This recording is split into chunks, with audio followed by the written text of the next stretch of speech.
Sa probinsya ay pagdating na ng alas 5 ng umaga ay gising na ang mga tao upang kumilos at gumawa na ng gawaing bahay.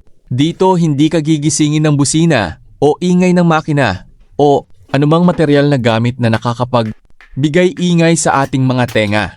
Ang karaniwang maririnig mo lang dito ay ang tilaok ng manok, amoy ng sinangag at ang sinag ng araw na sumisilip sa siwang ng bintana. Mga taong nagwawalis sa kanilang mga bakuran, mga nagtitimpla ng kape at napakagandang tanawin na nagmumula sa palayan.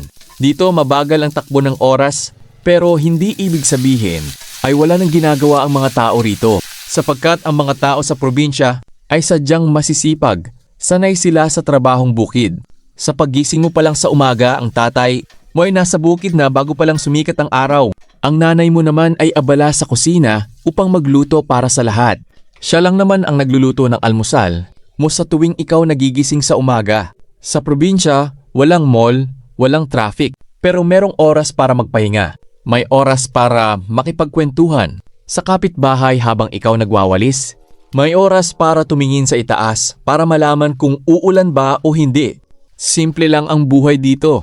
Yung batang nakangiti dahil nakahuli ng tutubi. Yung may init na sabaw pagdating sa tanghali pagtapos magtanim. Yung kwentuhan sa ilalim ng mangga.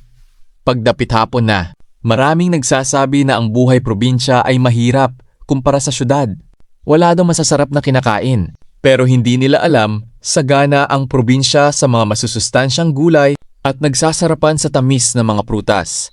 Mga alagang hayop na nasa paligid tulad ng manok, baka, kambing at iba pa. Preskong hangin at malilim na pagsilungan na nagmumula sa nagtataasang puno. Mga ibon na umaawit sa tanghali at ang pinakamasaya pagdating na ng hapon ay nariyan na ang mga iyong kaibigan upang ikaw tawagin at makipaglaro sa kanila.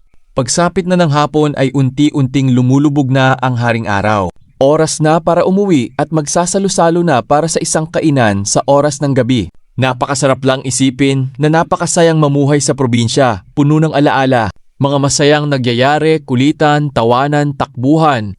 Pero ngayon matanda na tayo, ay may kanya-kanya na tayong responsibilidad sa buhay. Kaya habang bata ka pa, sulitin mo na maging masaya. Kasi pagdating mo na sa totoong buhay dito, muna, mararanasan yung hamon ng buhay. Hindi man bongga ang handa, pero buo ang pamilya sa hapagkainan. Hindi man bago ang damit, pero presko naman dahil sampay sa sikat ng araw. Hindi man malayo ang narating, pero alam mo naman kung saan ka uuwi. Simple lang ang buhay sa probinsya.